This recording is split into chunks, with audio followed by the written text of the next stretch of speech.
Yeah, I know a few folks will be straggling in from various points. We've drawn a lot of people from a lot of places, some as far away as New Jersey.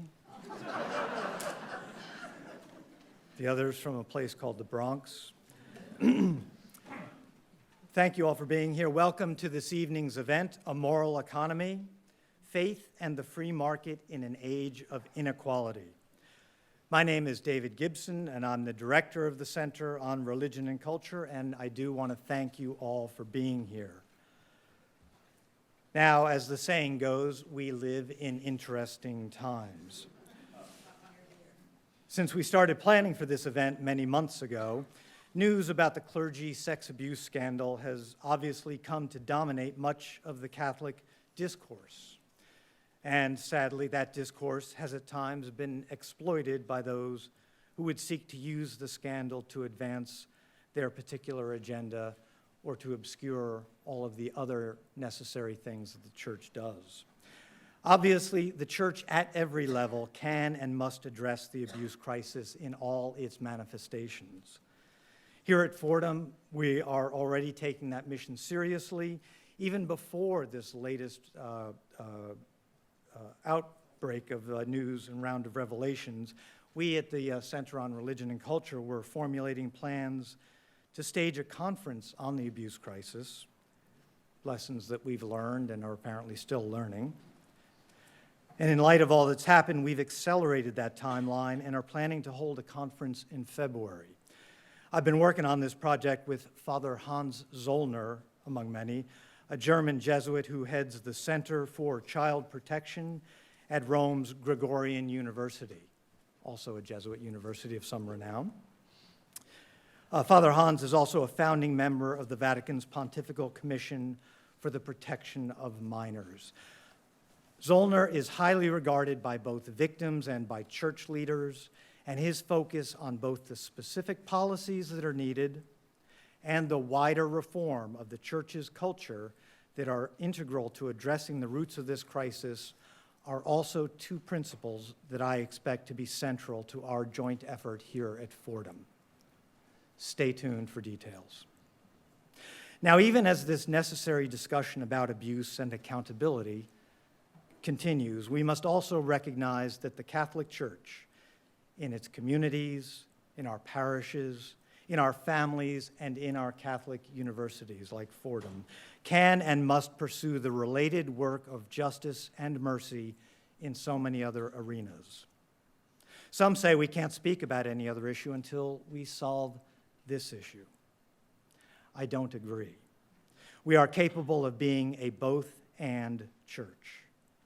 Moreover, the crisis of economic justice continues to press in on the least among us, on the working class, on the middle class, on our family life that is so central to what Pope Francis preaches every day, basically on everyone outside the 1%.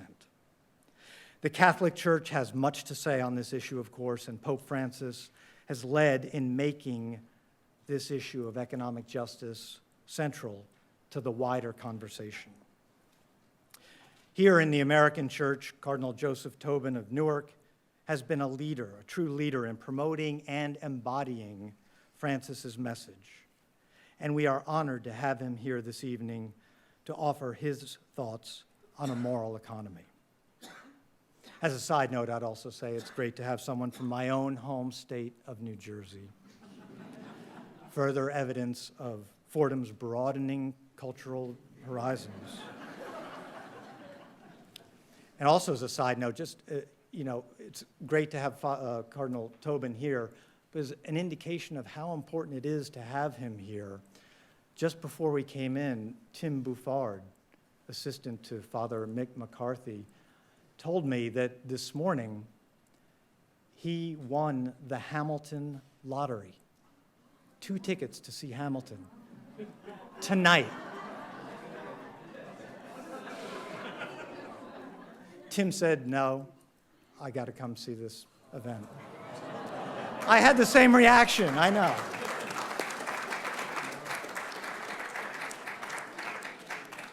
I said, Tim, I'm the host of this whole thing. I'd have thought twice,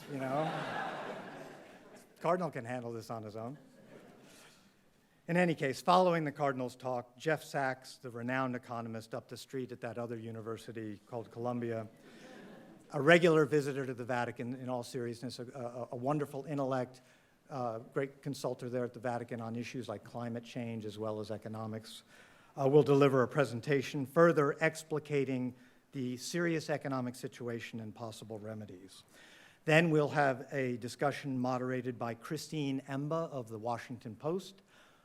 Christine is delayed on Amtrak and will appear at almost any moment very quietly, though. So a lot of infrastructure issues today. Part of that discussion will, as per our custom, include some questions from the audience. And as usual, please write your questions on the white index cards on your seats. Please write clearly and concisely.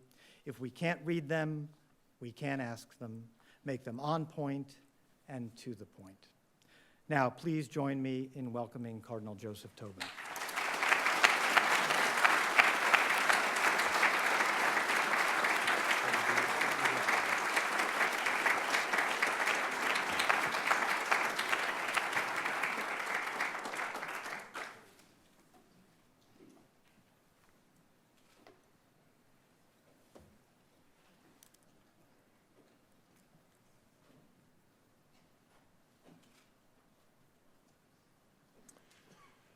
Thank you, David, for your generous introduction.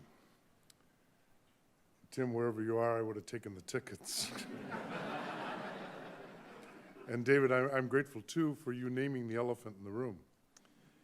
When first invited to this gathering, I hesitated to accept this invitation. As you will be clear, I'm neither an economist nor a professional theologian. However, the thought of a roundtable discussion on the moral economy with some real luminaries seduced me.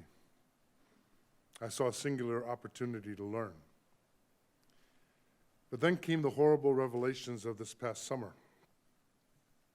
In the last month, it seems the church has been brought to our knees by the bitter fruits of a toxic culture of clergy, sexual abuse, and Episcopal cover-up.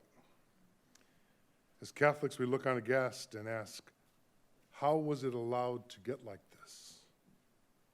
This painful issue, which is evoking globally a sea change in terms of the Church's response, a change that will, I am confident, lead to healing and a restoration of trust.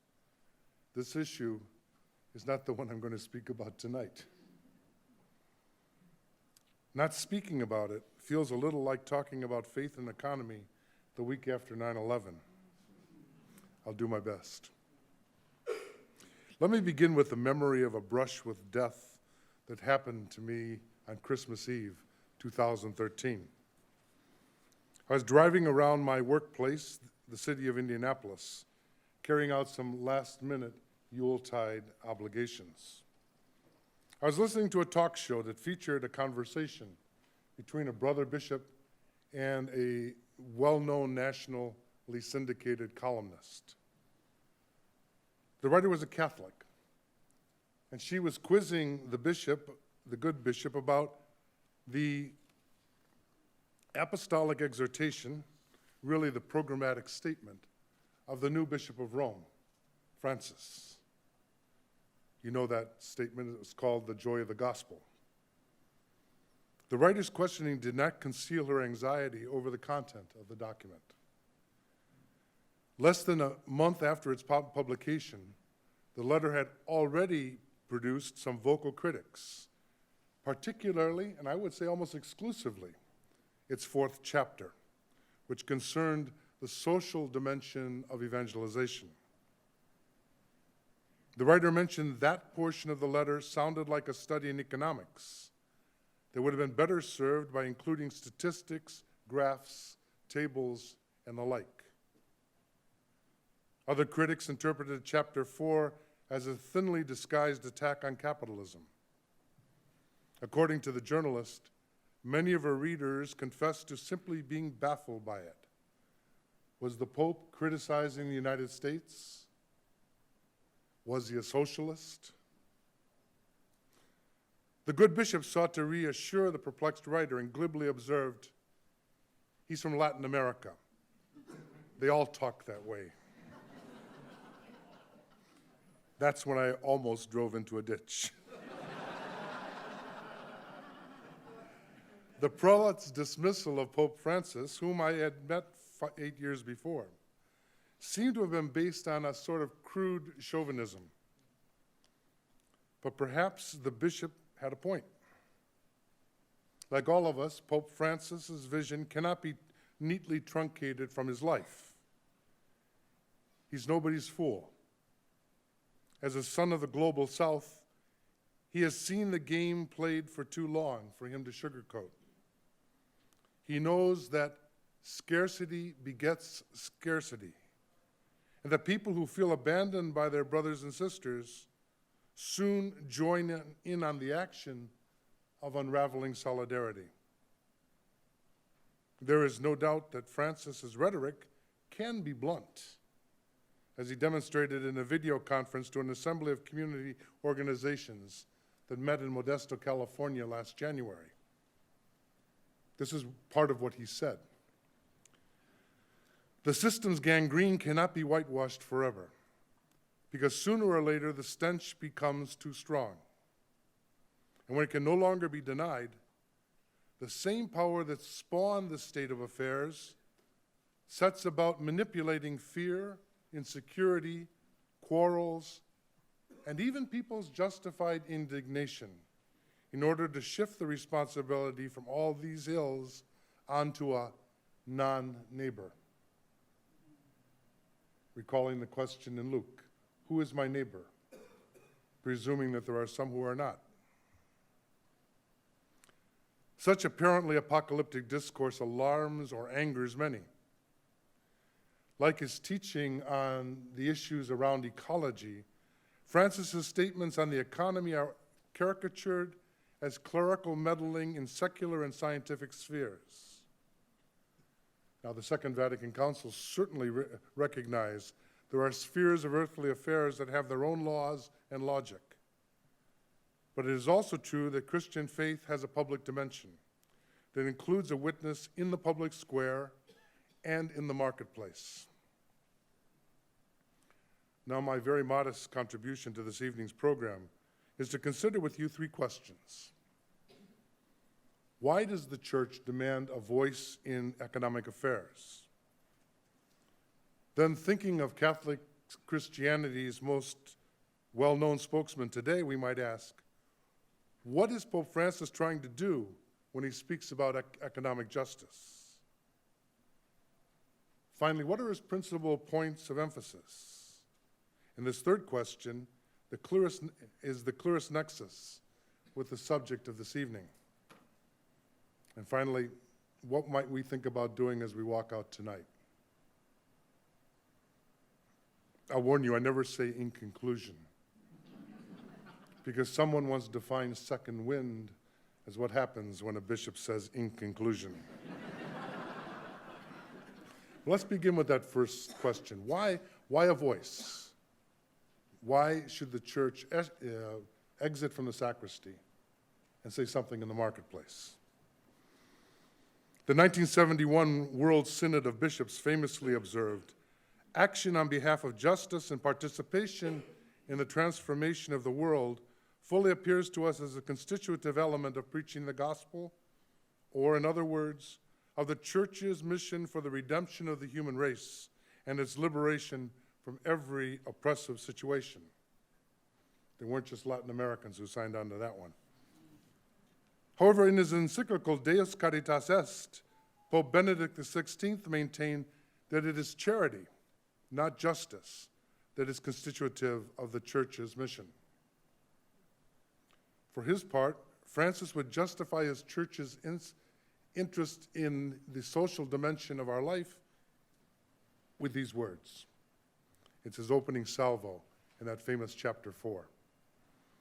To evangelize is to make the kingdom of God present in our world. Yet any partial or fragmentary definition which attempts to render the reality of evangelization in all its richness, complexity, and dynamism does so only at the risk of impoverishing it or even distorting it. In the Joy of the Gospel, what Francis intends to do is to share his concern about the social dimension of evangelization, precisely, and this is important, I think, because if this dimension is not properly brought out, there is a constant risk of distorting the authentic and integral meaning of the mission of evangelization. This undertaking evokes many questions. Perhaps you have a few already. What role does Catholic faith and morality play in the world? Is the Christian faith only a reinforcement of a secular ethical code? Is there anything specifically Christian? Francis clearly believes that there is a specific content that goes beyond the field of individual ethics. He stands in a long tradition that proposes that Christian social and moral theology can and must speak to human efforts to structure society. To the purpose of this evening, the Catholic tradition reflects on the economy from the viewpoint of faith, because Christian faith has a public dimension. And maybe Francis bridges the apparent gap between the Synod of 1971 and his illustrious predecessor in proposing the kerygma, or the essential content of the Christian proclamation and witness, has a clear social content. At the very heart of the gospel is life in community and engagement with others. The content of this first proclamation has an immediate moral implication centered on charity. However, in my opinion, more than his predecessors, Francis encourages reflection, even debate, about his doctrine. He certainly is much more tolerant of open and at times vicious dissent. He does not invoke infallibility to support his conclusions regarding social phenomena, but he does insist that the Christian life has a social dimension and rejects any attempt to reduce the response of faith to an individualistic morality.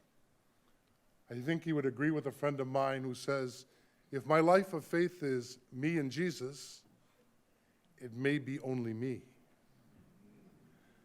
As a good pastor, he claims the responsibility of speaking on social morality for the good of all. Now, how does he talk? You might say, what is the genre of his moral teaching? Traditionally, it seems there are three ways with which the church has applied its principles and values.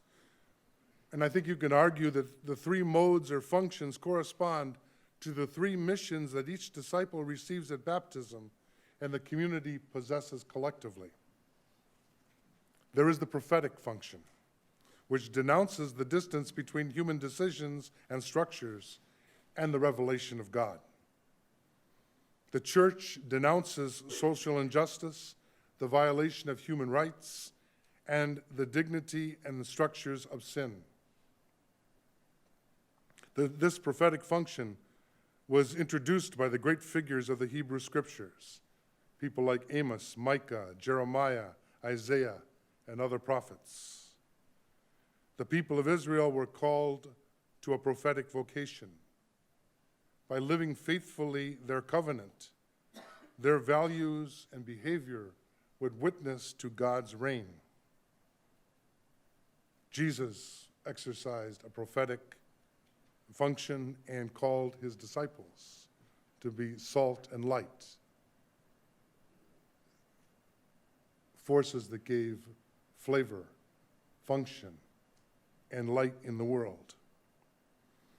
The second function of Catholic social teaching consists in proposing ways in which the society can be more beneficially organized in the service of the common good. This corresponds to the regal or pastoral mission received in baptism. Finally, Catholic social teaching also insists on virtuousness, corresponding to the priestly mode or office. Beyond what personal virtues we practice, there is a need for social virtues. This didn't begin with Francis. One of his predecessors, Pius XI, did not trust competition to be the sole rule of the markets, but instead demanded that the virtues of social justice and social charity regulate the economy. It seems to me that Francis exercises principally the first and third modes. That is, his teaching emphasizes the prophetic and comes from the prophetic experience and priestly modes. John Paul II and Benedict also made use of the regal function, perhaps because of the length of the pontificate of the former and the scholarly formation of the latter. For Francis, denunciation is rooted in the proclamation of a value. It is not simply calling something evil, but at the same time calling us and our society to something good, something better. And while it's possible to talk about the many principal points of his moral doctrine, I'd like to just, in kind of almost headline form, which can be an excuse for intellectual laziness or shortage of time, talk about four. The first one I think is really important. Francis insists on radical social change.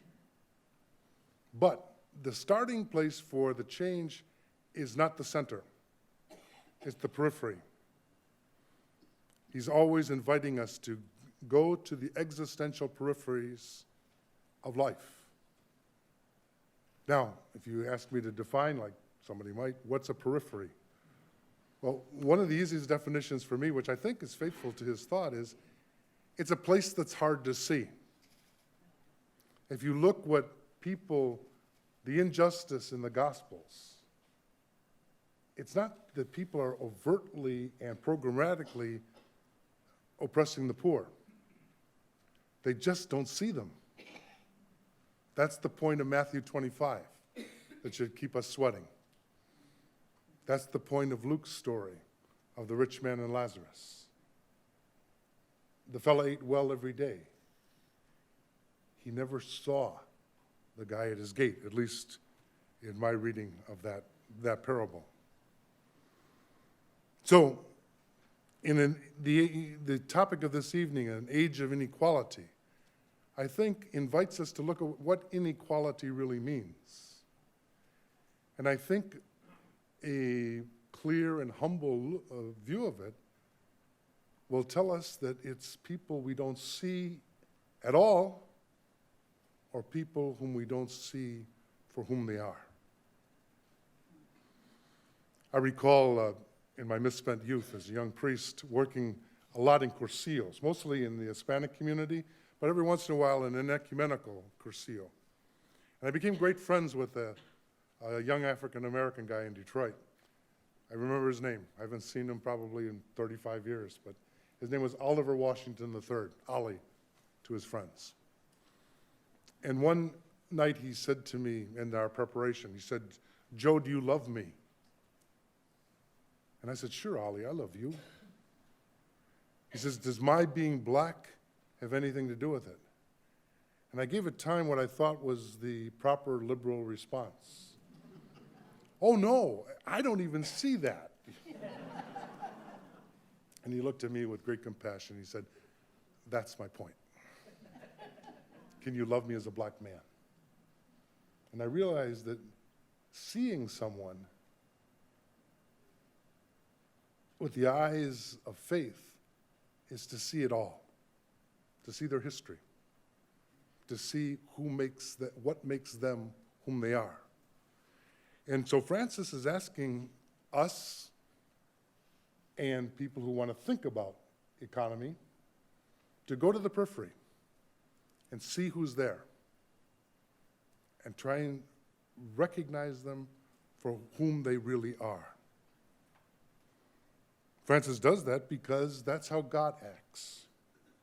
God has shown a preferential option for going to the peripheries and recognizing the poor for who they really are. Secondly, a just economy must be concerned with the common good. Business is noble if it serves the common good. Once again, in my misspent youth, I remember a film that was very popular. I hope you had a chance to see it. I'm not sure it's on Netflix. But it was called Vested Interests.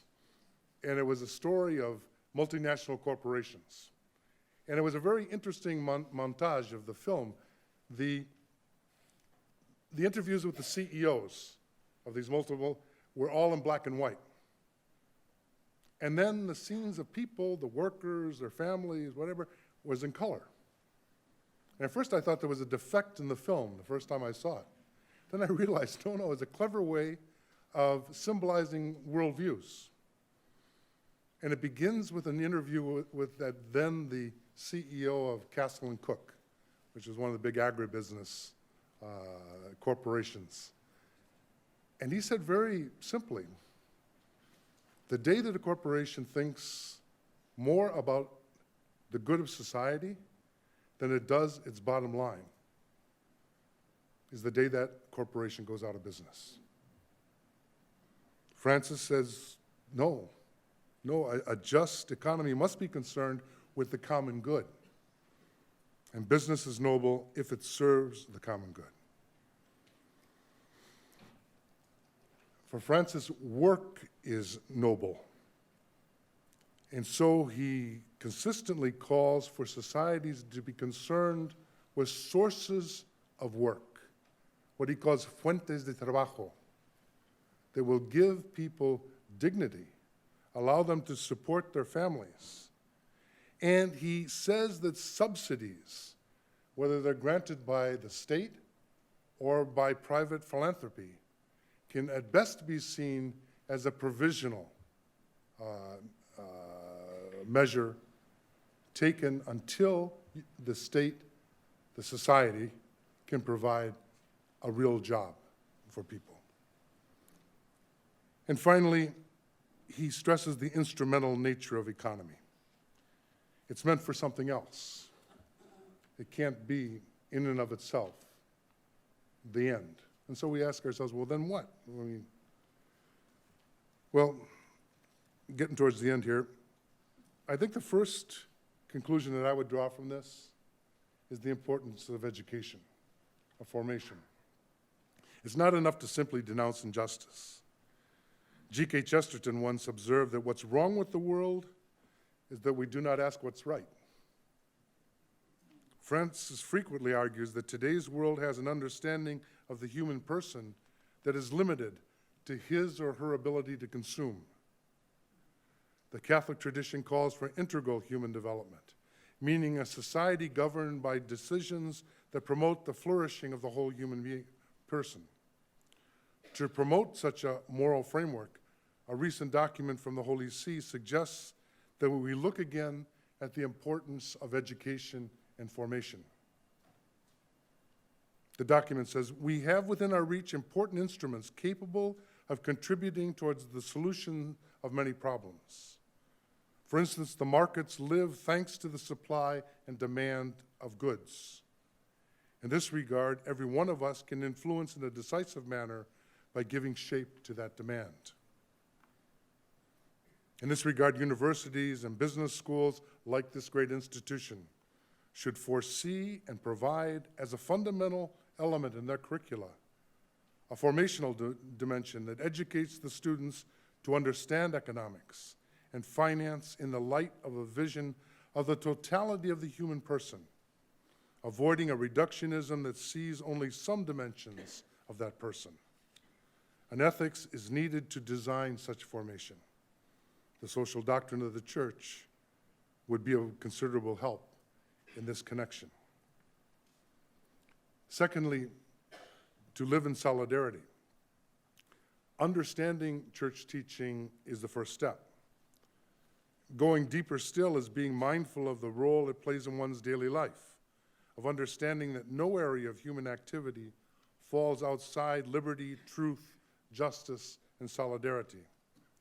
This happens at all levels and involves the choices one makes in investing savings, as well as in spending money and consuming goods. For instance, the markets live thanks to the supply and demand of goods. In this regard, every one of us can influence in a decisive manner by giving shape to that demand. Solidarity also involves making decisions at a higher level should one's responsibilities overlap in these areas, as in the case with the leaders of banks and governmental officials with a say in passing and enforcing financial regulations. The bottom line can't have the ultimate word. The frame for all this is living in solidarity, of using one's goods to promote the good of others, and not merely one's own consumption. And finally, and most importantly on all fronts, do not give in to despair. In front of the massiveness and pervasiveness of today's economic financial systems, we could be tempted to abandon ourselves to cynicism and to think that with our poor forces, we can do very little. But the Vatican document adds, in reality, each one of us can do so much, especially if one does not remain alone. And here's a takeaway from Francis. If you examine his messages over the last 5 years, Francis goes out of his way to recognize the emergence of movements in civil society that allow people who live in solidarity to put their action towards common causes. An example was that meeting in Modesto, and a couple years earlier, a similar meeting in São Paulo, Brazil. Francis offers the reassurance that no action is wasted because it all rests with God. It becomes part of a buoyancy that exceeds our poor forces, uniting indissolubly all the actions of goodwill in a web that unites heaven and earth, which is a true instrument of the humanization of each person and the whole world as a whole. And with our collective witness, who knows? There could be a revolution of tenderness, and the world will be left to wonder what on earth just happened. Thank you.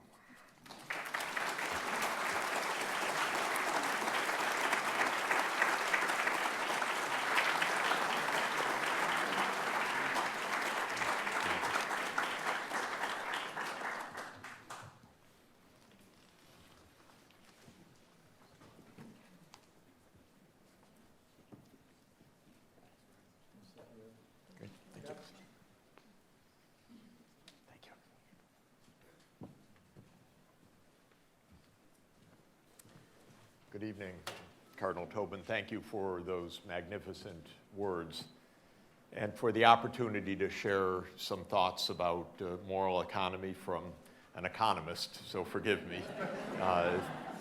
But an economist who's learning and in formation with the Church's social teachings, which are of extraordinary, inestimable importance right now. I think what Pope Francis is telling us is one of the few footholds we have on the planet left before disaster. And we really need to understand it and to take it very seriously. And it's a message that does not fit easily with lots of American ideas. Because the American intellectual tradition and philosophical tradition is not the same thing as the Church's social teachings when it comes to economics. And we have a lot wrong.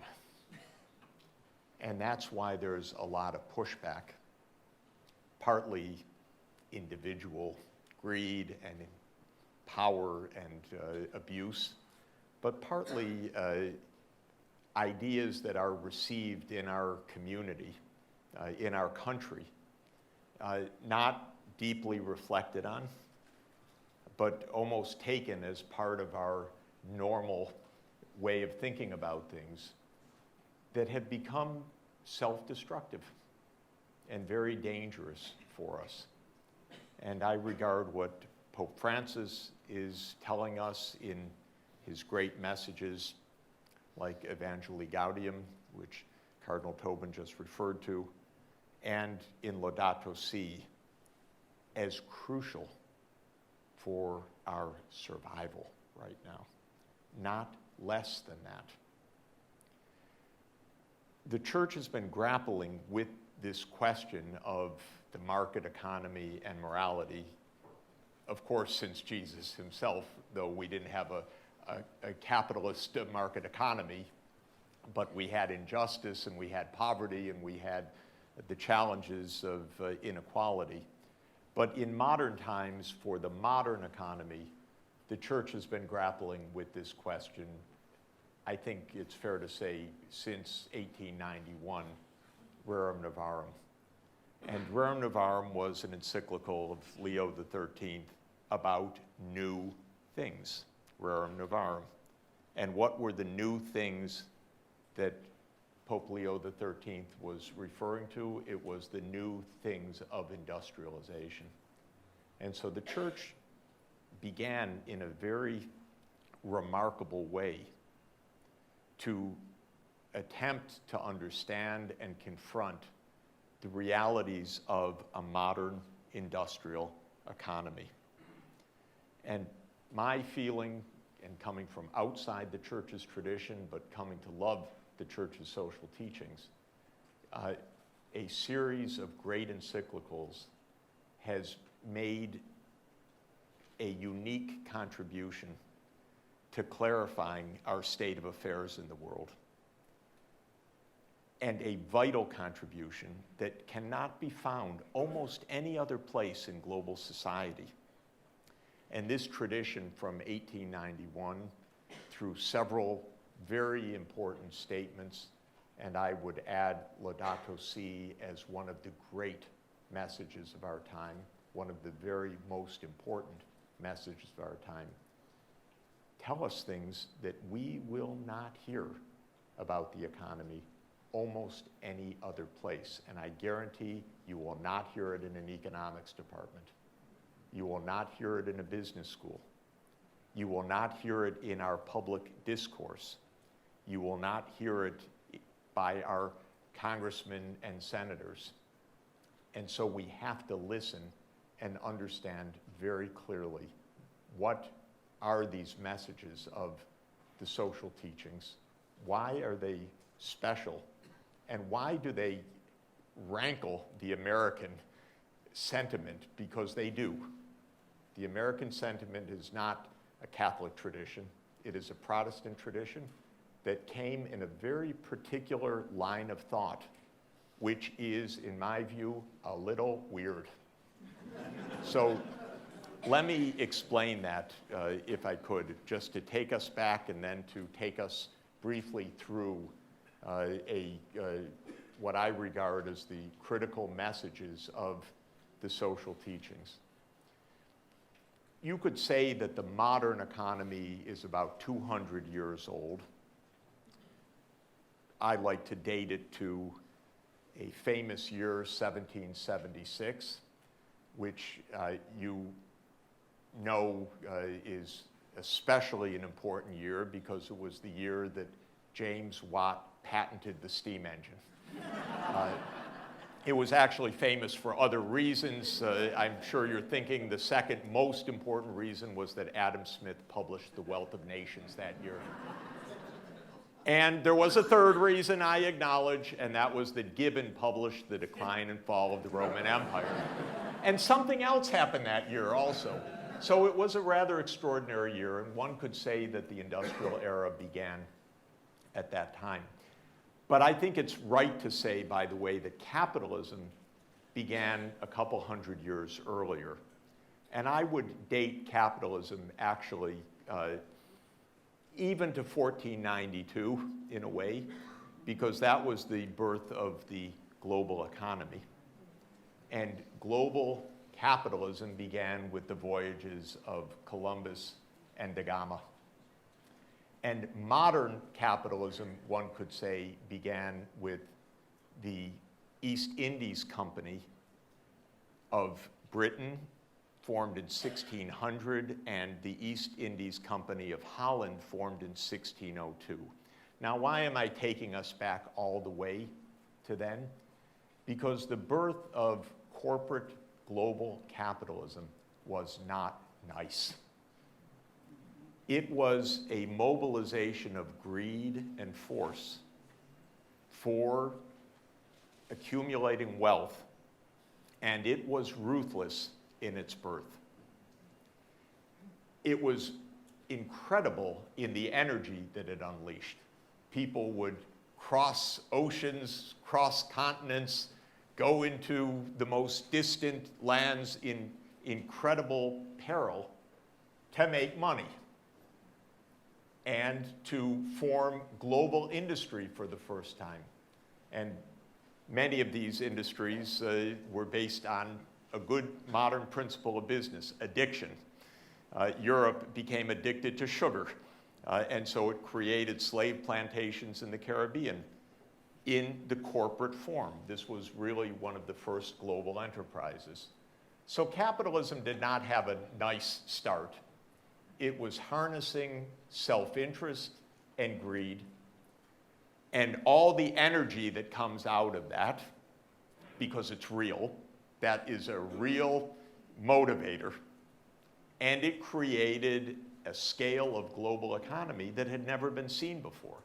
Because up until that time, economy was local, basically, and it was local villages and subsistence agriculture. I mention all of this because I want to tell you just a word quickly about where the Anglo-American intellectual tradition came from. It came from that start, and it came from the idea that that unleashing of individual energy was the key, and actually, paradoxically, good, because suddenly you had the motivation and the freedom to go out and conquer the world. And the first clever, witty, and influential statement of this idea was in a famous poem called The Fable of the Bees by Mandeville in the early 1700s. And he wrote a poem that said, the bees have created this great hive by all of their vices being allowed free vent. And each of the bees individually is going out and with all of the vice, but the result is social virtue in the end. This was the paradox, that by unleashing greed, which the sages had taught forever should be kept under control, you would create dynamism, you would create greatness, you would create, as Mandeville said, the envy of all of the other hives. Adam Smith, who was a very clever man, actually a wonderful man in many ways, took the idea and it became called the invisible hand. And in The Wealth of Nations, Smith says something quite clever, which is we don't expect our dinner from the baker and brewer out of their goodness of heart, but out of their self-interest. And he said that by each individual pursuing what they want, you get the collective wealth of the nation. So Mandeville wrote a poem, and Adam Smith wrote a very good book, very clever about the division of labor and how markets work. But it was based on the idea, unleash your inner freedom. Go out, get wealthy. Go make money. Go seek your profits. And basically, step by step, it became first a tolerance of, a rather ironic acceptance of greed, and then a celebration of greed. Because by the 19th century, in my field in economics, people were taught, and the mathematicians in my field started to write it out, people have their ambitions and their tastes, and they should maximize their utility. And their utility depends on what they can buy. We were turned into consumers, or what they can maximize in their profits. And about 2,000 years of good thought that greed isn't really good for the soul. It's not necessarily good for the community. It's not necessarily good for your inner makeup or your well-being or what Aristotle called your eudaimonia, your thriving or your happiness, basically went out the window. And we, in my field, created the weirdest anthropology, which in this sense means the science of human nature, that said people are selfish, greedy, but that's okay because the invisible hand will create a prosperous society together. We actually believe that here. We teach that here in bad economics courses. I know, I took one. It took me a long time to understand what I was being taught. It took a long time for me to even have the intellectual foundations to understand how it fit in a very odd way to more than 2,000 years of thinking about human nature and how peculiar it is. Because what did the sages teach, both in religion and secular philosophers like Aristotle, who is for me one of the most important and greatest thinkers? First, they had the concept of formation, which is that you can only live decently with good formation. You need education, you need mentoring, you need good examples, and by that you turn your impulses in the right direction, and you form a disposition to do good. And a very important concept also in the church's teachings, and taken in a way from Aristotle also through the church and through Aquinas, was the idea of cultivation of virtues and formation of virtues. And Aristotle said, wealth isn't bad. You know, you need a certain amount of wealth so you can have a contemplative good life. But don't go crazy because you will become a prisoner of your greed. You will become insatiable in your wants. It will take over your psyche, and it won't be good for your society. Nobody likes an insanely greedy individual, and least of all should they become president, I might add.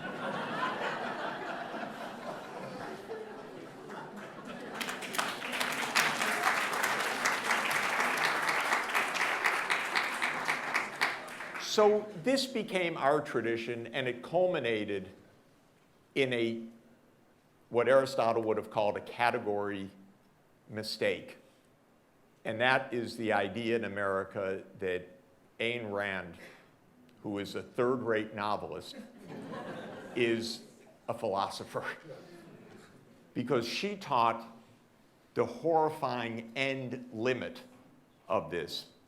It's honestly, it makes your skin crawl if you read what she actually wrote in John Galt's 100-page screed in Atlas Shrugged, for example, where it finally culminated that not only is greed good and individualism is the whole story, but if you so much as smile to a poor person, you are debasing yourself.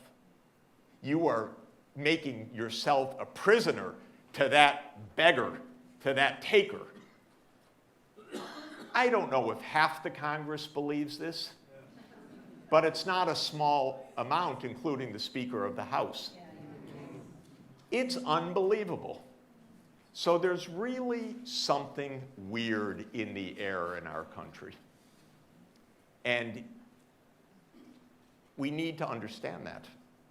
Now, let me come back to Rerum Novarum and what the church taught and what it continues to teach, which is extremely important.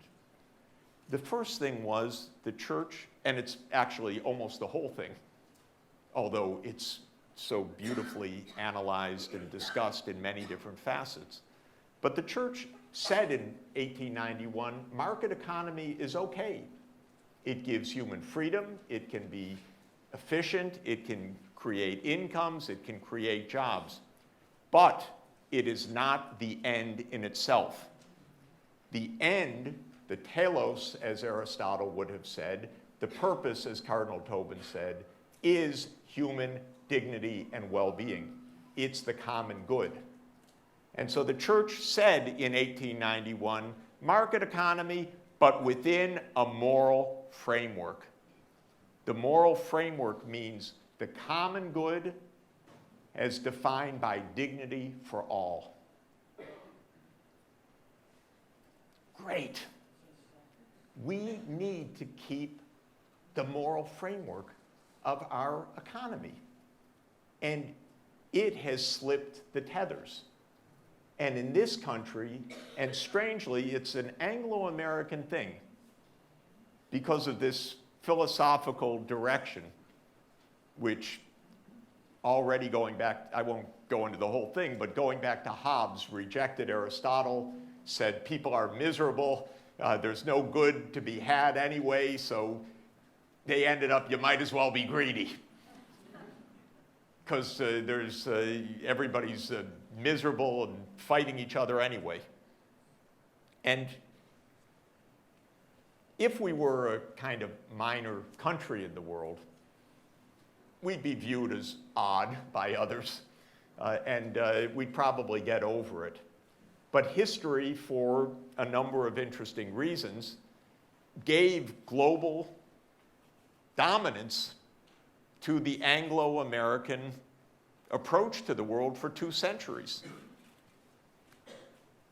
People here like that. I'm not so happy with it. I believe always we need a shared world, not an American dominant world. But it did create this odd sense.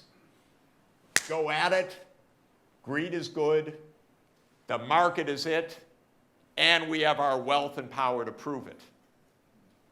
And we also push those ideas out to the rest of the world. I know it because most of my activity is in other places in the world, the places hard to see.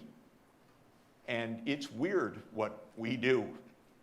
We say, privatize your health care, and you can't give poor people things, they won't appreciate it, you have to sell it to them. And a lot of strange American ideas get pushed in this. Well, the church has steadfastly and brilliantly kept the concept of a moral economy,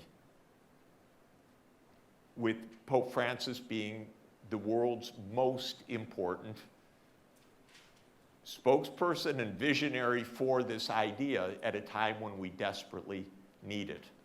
And just to mention a few, for me, the highlights, the best hits of the social teachings. At every juncture of modern history from Rerum Novarum, the church weighed in. So it's not strange for the church to deal with the real economy or to deal with climate change. That's the tradition, the great tradition of the church, to help find the common good and the meaning and the human dignity and the way out of the mess. And for me, I've studied a lot the John F. Kennedy's administration. Pope John the 23rd wrote a social teaching, Pacem in Terris, which was the teaching that statecraft itself is not a Machiavellian power struggle, but has to be within a moral framework, the same way as an economy. And then I was fortunate to be in an advisory group for Pope John Paul II when he wrote on the 100th anniversary of Rerum Novarum, Centesimus Annus, 100 years. Because in 1991, Poland had just gained freedom. Eastern Europe was in reform. I happened to be Poland's main external advisor at the time. So the Pope was a little interested in what was going on. But he wrote an encyclical that said to Eastern Europe, the market economy is good, but don't let it get out of hand. It should be a market economy of free transaction, but with dignity for all, with care for the poor, with a moral framework.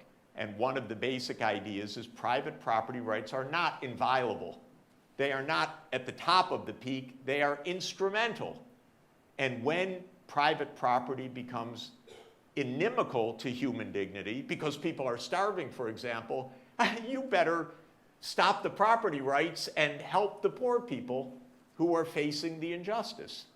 So that was Centesimus Annus, also about the new moment of freedom in Eastern Europe. One could add in another phenomenal encyclical of crucial importance, Populorum Progressio in 1967 of Pope Paul VI. What was that? That was in the new post-colonial age. What is the moral framework for dealing with the newly independent countries? Again, very practical, very timely. So I view Pope Francis's encyclical and message about our time, and I would use another Greek term to help understand it. The new thing for Pope Francis is what the scientists call the Anthropocene. The Anthropocene is the term we use to mean that we have taken over the planet physically, how the climate works, how the biodiversity functions, what grows, what doesn't survive on the planet. And for the scientists that I deal with in Columbia University, when I was director of the Earth Institute for 14 years, they're terrified by the reality of greed out of control because it's destroying nature and it's destroying the climate. And we could mention anything, but if there's any doubt about climate change being utterly real and utterly dangerous, it is. Don't worry about the doubt, worry about the reality of a climate out of control, under human mismanagement. So Laudato Si is about the new thing of the Anthropocene. And what Pope Francis is telling us is we have to get the greed under control if we're going to survive now. Because the greed is blinding us to the dangers. Why is the US pulling out of the Paris Climate Agreement? The simple line is because the president's a nincompoop, an ignorant, a nasty person, a psychopath, by the way, all of it. But that's not really why he's pulling out. He's pulling out because the oil and gas industry here owns half the Republican Party in the Senate, and they told the president to pull out. It's the greed that's doing it. It's the corruption of the political system. It is the inability of a CEO of an oil company to say, I shouldn't destroy the planet, I've got a bottom line to meet. And what Pope Francis is saying is, no, that's not right. The property rights, the profit, the greed motive cannot be what determines our fate. We will destroy ourselves that way. And in our age of inequality, I can also tell you, and I'll come to a close here, there is nothing in a market system which ensures fairness. Market systems give a lot of energy. They unleash greed. I think, by the way, that Jesus and Aristotle and Aquinas and others and the Buddha were all correct in saying that greed is addictive and it doesn't make the greedy person, however rich, very happy. It's not a path to well-being or salvation. It makes you rich and greedy and probably unhappy. But it also now is putting us in profound peril. And the final message I want to leave is the market system is not self-regulating. It doesn't keep you from going over the cliff. It doesn't save nature by itself. It doesn't stop inequality from widening out of control. Today, Jeff Bezos is worth, and I checked it this afternoon, $162 billion. And he fought like heck to stop a modest tax in Seattle to help the homeless. You know how much interest he charges? What's that? You know how much interest he charges if you don't pay your Amazon bill? 3%. Yeah, 23%. I should know because I am addicted to ebooks on Amazon, so it is a real problem. We need, therefore, to keep the core alive, that there needs to be a moral framework. The moral framework is dignity and the common good, not to destroy the physical basis of our lives, not to let climate change run wild because oil companies lie in order to keep pumping their product, which is exactly what they do, not to admire these gazillionaires and say, oh, isn't that wonderful, all of the fantastic things that they're doing. I want to know what they're doing with the wealth. And so far, I'm not impressed. And Jeff Bezos, he wants to go to Mars. How about Earth? How about some of the problems here? By himself, he could be ending malaria. He could be saving hundreds of thousands of lives easily if he paid any attention at all. But he doesn't. And we praise these titans of industry, and we shouldn't, because we should demand the common good. Final thought, Pope Francis made a wonderful, crucial call in Laudato Si for what he expressed. He said, our interdependence obliges us to seek a common plan for our common home on earth. So he recognized we're so globally interdependent, we must have a global strategy. And Pope Francis came, you'll recall, to the United Nations on September 25th, 2015, called on the world leaders in the General Assembly, you must do for the common good. And the world leaders adopted by acclamation just at the end of Pope Francis' speech the Sustainable Development Goals, which are a fragile handhold in practical terms of diplomacy for trying to put the ideas of decency, fairness, and environmental sustainability in the global frame. And a few weeks after that, Pope Francis played behind the scenes an extremely important role in helping to complete the Paris Climate Agreement, also universally adopted by 193 countries. We are struggling now to honor human dignity and decency, and Pope Francis is the most important person on the planet to help us find our way to do that. Thank you.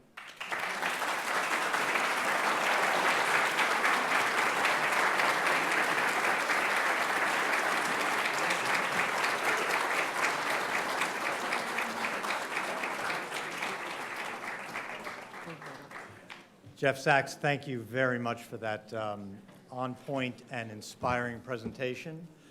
Now, Cardinal Tobin will join us here on the platform, and we're joined by Christine Emba of the Washington Post. Joe Tobin. Hi, how are you? Who will guide a discussion, thanks to Amtrak for finally getting us here. We appreciate it very much. Yeah, the news is always breaking, and so is our infrastructure. But that's fine. So to jump right in, actually, I thought that this was what I was able to hear of it, a fascinating discussion, if a little bit depressing at some points. But just speaking from my own perspective, I would say, as a millennial, one of the things,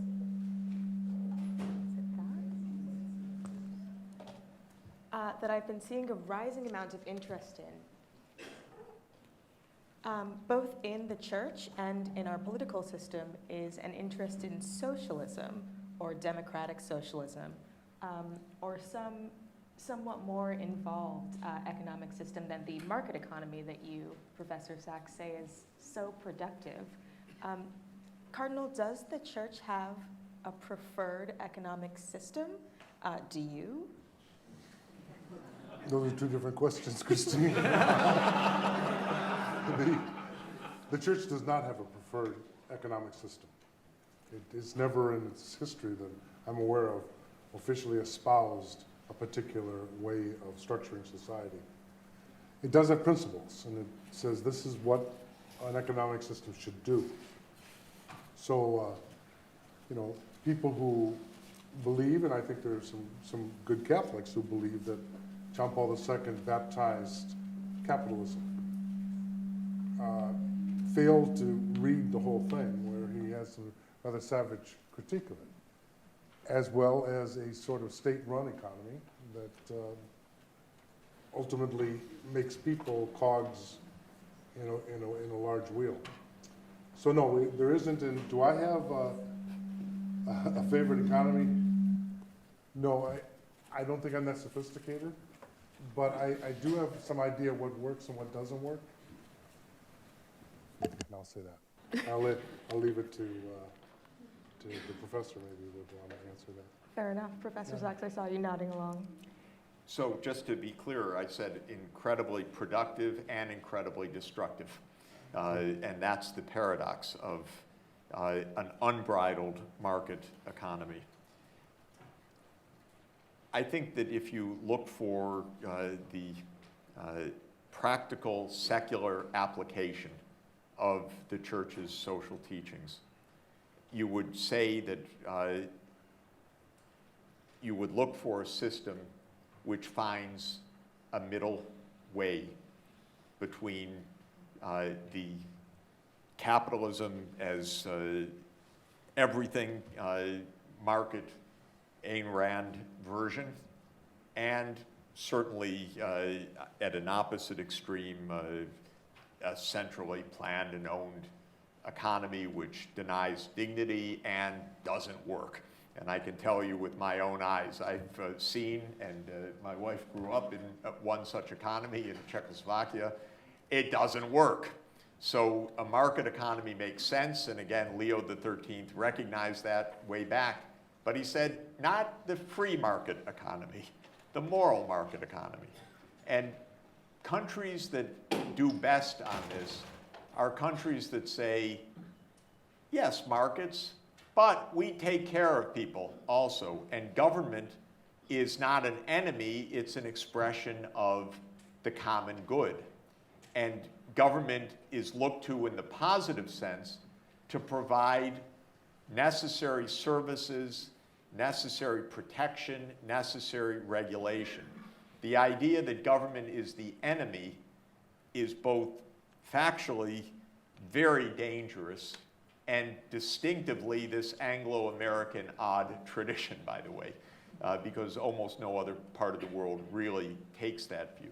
So for me, without getting into labels so much, we're the only rich country in the world that does not have publicly provided health care. The only one. We have private monopoly health care, by the way.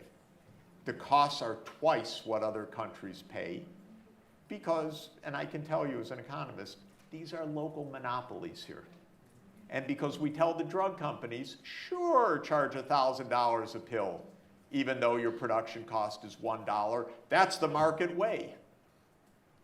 We gave up on common sense, ladies and gentlemen. And the healthier, happier, longer-lived economies provide health for all. They don't burden young people with $1.5 trillion of student debt, which is what we've done for our young generation. Tuition is free in most of Europe, for example. What's the difference? They pay a lot more taxes. They say taxes are for the public good. In our country, taxes are The evil, you always have to cut taxes, especially for the rich, which we just did again. Now we have, by the way, $1 trillion annual deficit because it was really urgent to get a tax cut for rich people in this country last year. That's the difference of how we manifest this and how a normal economy would. I don't like the labels, particularly socialism, capitalism. I studied them 46 years ago, I have to tell you. They're a little bit outdated and outmoded, and they have a little 19th century and a middle 20th century feel to them. We need a mixed economy. It can be with a lot of private ownership as long as people pay reasonable amounts of taxes and the rich really pay their taxes instead of hiding it in the Cayman Islands or in other tax havens, which we create to allow them to do so. And we could have a lot more decency in this country. We're unbelievably rich in the average, but unbelievably wide gap, unprecedented. We've never had the kind of gap we have between the rich and the poor. And do you know, and I'll just stop here, life expectancy in the United States has declined the last 2 years in a row. We're leaving people to die in this country. In other countries, life expectancy keeps rising. In the United States, it's turned down. And that's the real measure of inequality. Incidentally, I think in the apostolic document that was produced after the financial crisis, Pope Francis specifically called out tax havens as immoral, along with maximizing stakeholder value and other kind of staples of our capitalist system right now. So we seem to have an awareness, though, at least societally, that inequality is rising. Our economy is not necessarily working the way that it should. It does not seem to be serving necessarily the common good. But from what I'm seeing, I'm not sure that it's having the salutary effect that we'd hope.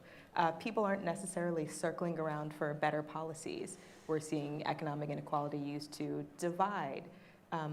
Economic uncertainty is being touted as the cause for racism, for partisanship.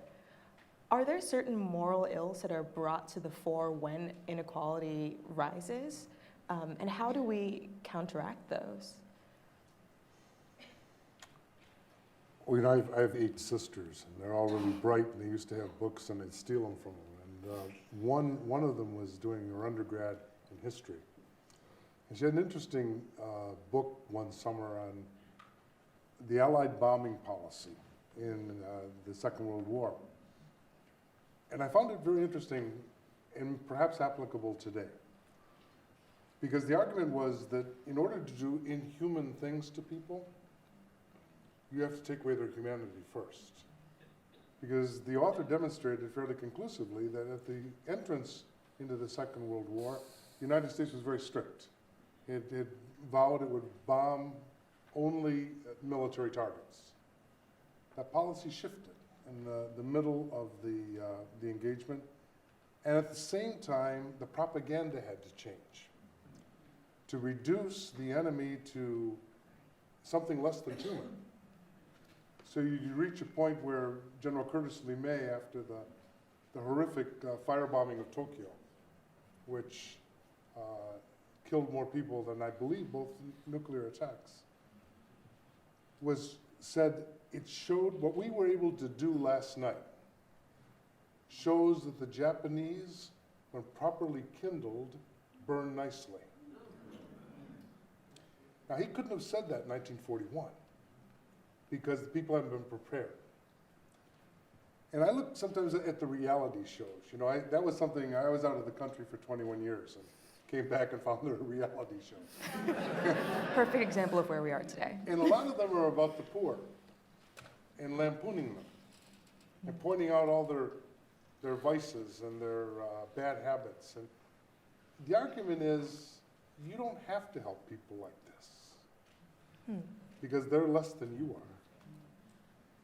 And so I think that these sort of, well, the fact that, as Professor Sachs said, that, you know, the United States is the only developed country, and I can tell you how scandalous this is in other countries, that does not provide universal health care. I just can't believe it. But we can live with it because we've made the poor something else. They're on the periphery, and we don't see them for who they really are. Microphone, please. We have difficulty hearing on this side. I'm sorry. Use the hand mic. Okay, how about if I move it up there, can you hear me? Use the hand mic? That is a recording device. Okay.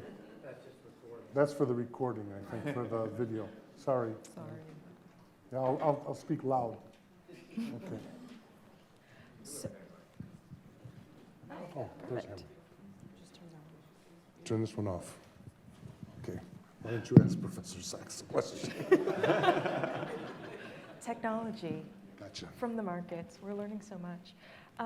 So thinking about this then, this dehumanization, this idea that we've lost a conception of the common good, how do we teach that? How do we go back to producing virtue in a society that's secularizing? And actually, Professor Sachs, maybe you have some thoughts on this, seeing how this is playing out in your field and elsewhere. We're seeing more anger about billionaires, more questions about greed, but that doesn't necessarily bring us together or give us any clear idea of what should be done. How do we teach that? Just staying on the secular side of things, I think one can make a very clear, I find very persuasive and powerful case that this isn't working for us right now.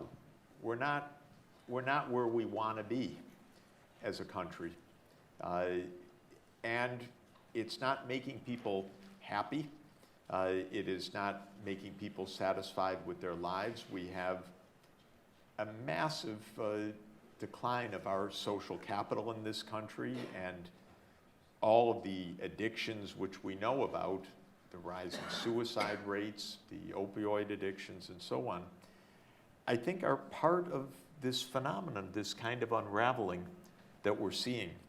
So, again, Aristotle's idea was virtue was something that you cultivate for the purpose of being a full human being. And of course, the church has greatly elaborated on that. And I think we need to return to that idea, the idea that there's right and wrong, and but it's not only the right and wrong part, it's the cultivation of the decency, of the compassion, of the behaviors that are, we call them pro-social. You're helping other people. I don't see a way other than, of course, we should haul the crooks into court, and we should close the tax havens, and we should call out the corruption for what it is, and it's bad. But also, we need the moral, the prophetic voice, and what Cardinal Tobin was saying, I found every one of those ideas, the formation is crucial. We should be teaching ethics. I never was taught a word about these concepts in all my professional training, by the way. Nothing.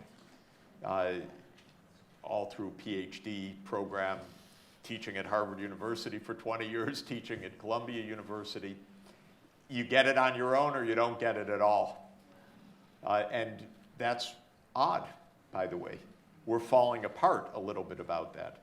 We obviously came to the view either that greed is good or that ethics are something personal and not to be talked about because they're arbitrary, just what you feel. And we can't exist as a society that way without a little bit more understanding and clarity of this. Again, on a practical point, I like looking around because I travel nonstop, and there are a lot of places that have figured out a lot of things that would help us. And so it wouldn't be bad if we kind of instead of hearing, oh, we're the best, we're the number one, we don't want to be like them, actually look at what some other places are doing that have solved a lot of the problems nicely and are happier, living longer, living healthier, without, not in utopia, but are solving some of the things that our society isn't right now. We've become a bit extreme. That's the problem. That's why it's not working. And one obvious final point about this, the American people on the whole, according to what we know about opinion surveys and views, mostly pretty normal, pretty decent, wanting something better, but also our politics are very corrupt now, driven by money, by big interests, by the swamp that just keeps expanding, with the master lizard now in the White House. And, excuse me, I shouldn't say that. I should just say the psychopath in the White House. And I don't apologize. I want to be clear. We've got a real problem, as somebody explained in the New York Times op-ed today anonymously. Somebody wrote, there are adults here trying to keep the tantrums under control because we're in a lot of danger.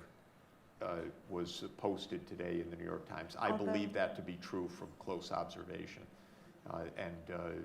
So we need to regain some control over these worst impulses so that we can begin to solve our problems again.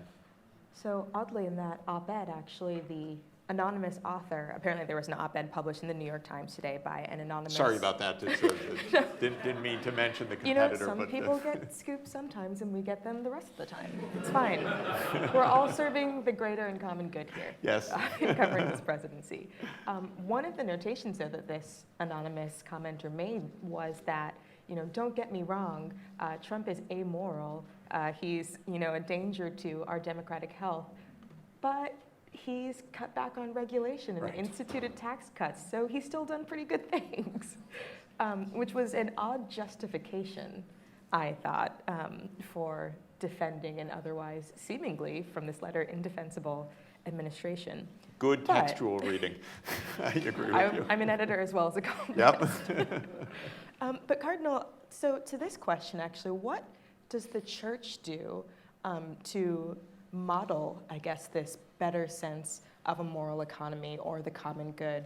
I mean, I've heard from church employees that actually the church does not provide equal maternity and paternity leave. What could change, and what are you doing well, do you think? Yeah, I think in a lot of ways of economic justice, we don't walk the talk. You know, and I mean, some of it is just the tradition that if you're going to, because a lot of what, like teaching, was once given to people primarily who didn't have families. We've never adjusted to the reality that now most of the teachers in our schools have families and they have greater needs than we have. So yeah, you're right. We stand under that judgment too.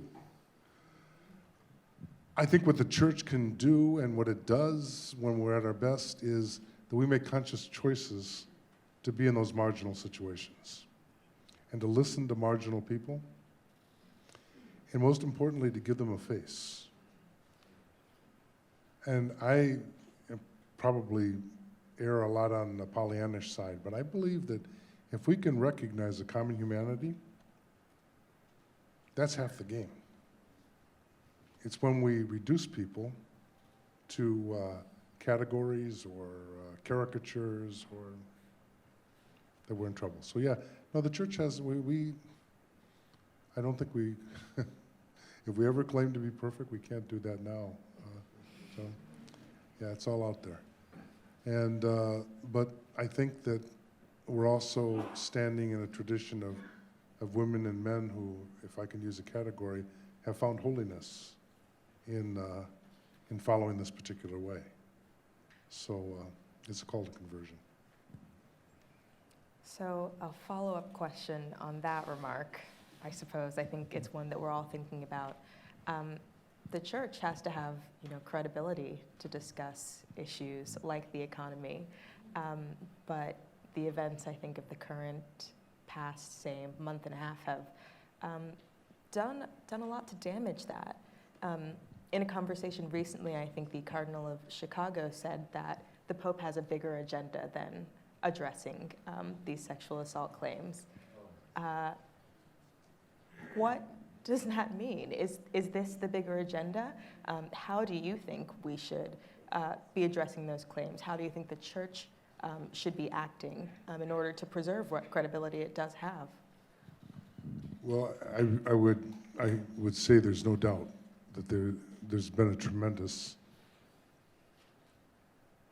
hit on the credibility of the church and those who have pastoral responsibility in the church. That affects everything that we say, because it's always, and I don't know, I think what we can do is serve the truth about misconduct or the truth about cover-ups, but also the truth about human beings. And there are going to be people who, I think, won't listen. We have to humbly and speak the truth and trust that, the good is greater than us. And, but yeah, I mean, I think most of us who have been close to this scandalous, horrific situation don't have pat answers. Understandably so. So, Maybe, could I mention a very different line, but a question was often asked provocatively after Laudato Si was released. What does the Pope know about this? And same might be said about the economy. Why should the church speak about these issues? Not only for the reasons that I've stated, that this is a phenomenally deep and rich and powerful and accurate tradition. So there's a tremendous depth of knowledge and insight that is the foundation. But also, I think it's important for people to appreciate how much effort goes into collecting the best scientific evidence, the best data, reflecting on the actual fact base, for example. And in the case of Laudato Si, I was lucky, very lucky, to participate in a series of meetings at the Pontifical Academy of Sciences, which is a unique institution in the world, of a scientific body at the cutting edge of world science, but inside the church, because the church wants the best knowledge and it wants to put faith and reason together. And it's not meaning to make flippant statements, but actually to understand as deeply as possible the natural and the scientific base of all of these issues. Similarly, the Pontifical Academy of Social Sciences brings economists, sociologists, and other social scientists together from different religions, different parts of the world for very in-depth discussions and absolutely remarkable discussions and reflections on these issues. So I often find it ironic and very badly misinformed when the criticisms of Pope Francis said, well, how can he speak about climate change?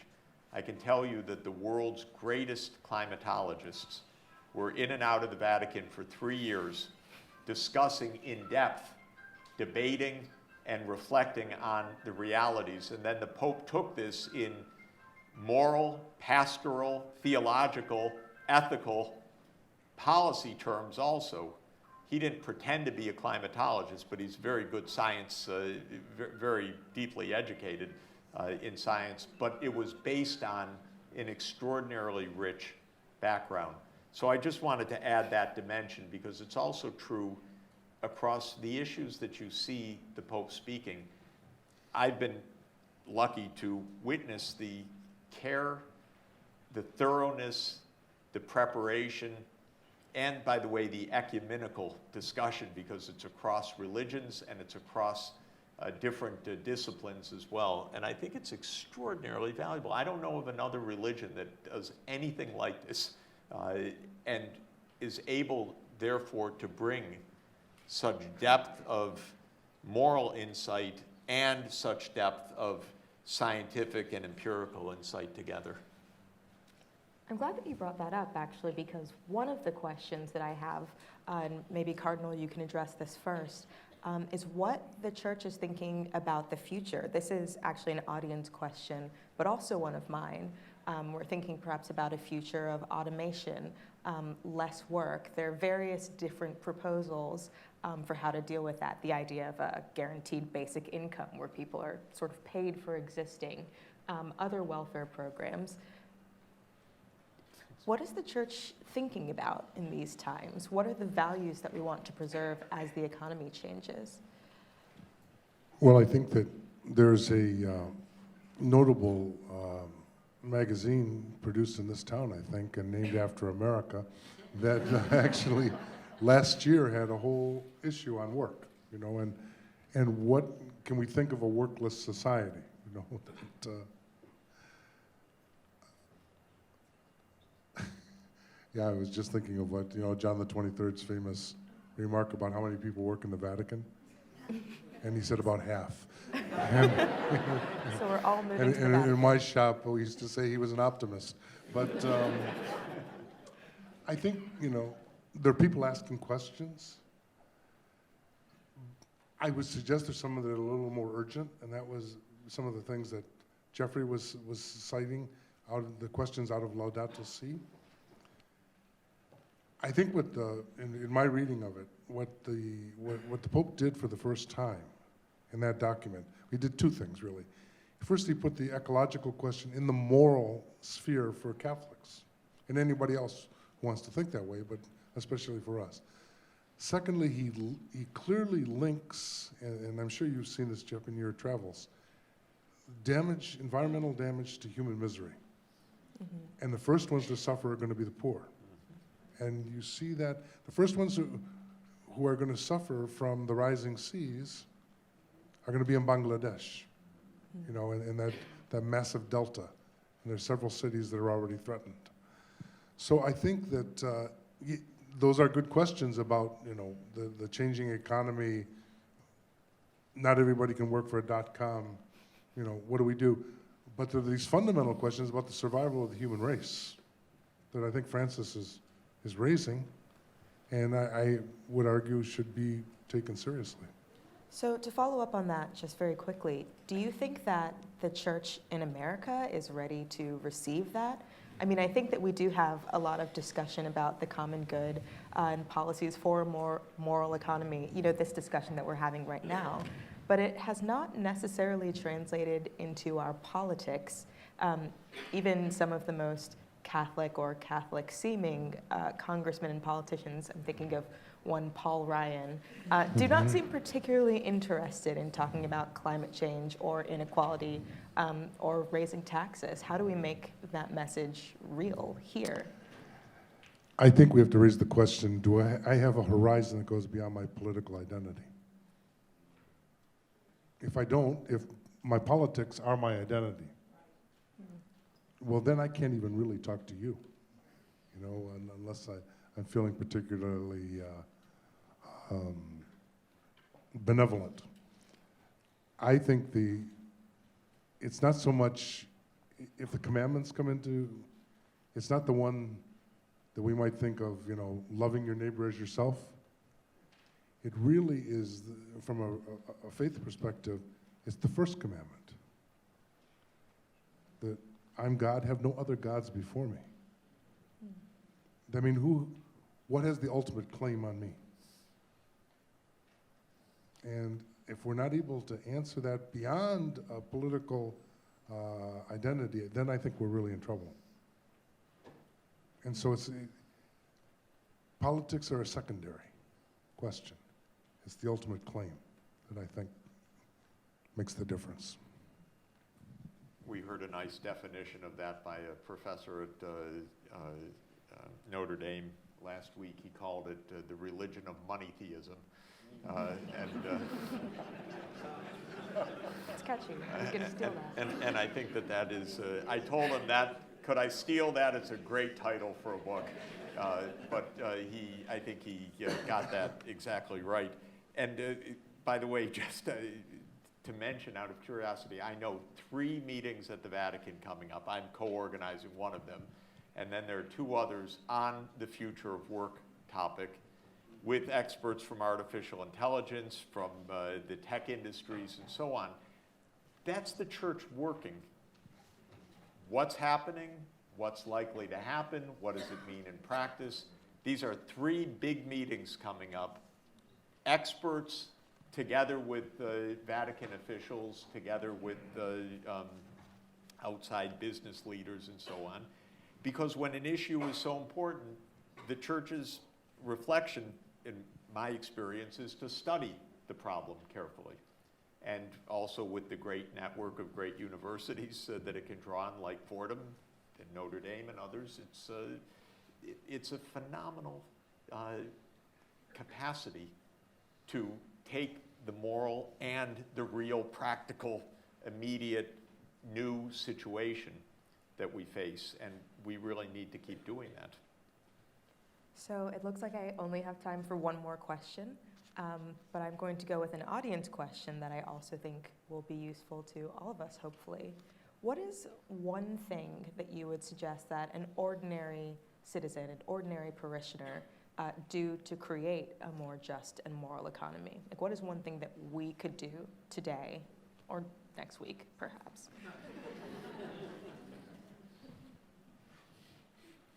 Invite an immigrant family to have supper.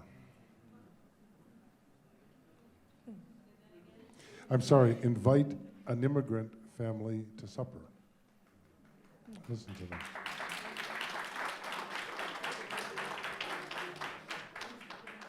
Professor Sachs? I'm leaving it with that. Okay, well, we all have our dinner plans sorted out then. Thank you guys so much. This was a really interesting discussion. Thank you all. Please join me in thanking our... Thank you very much. That's very good.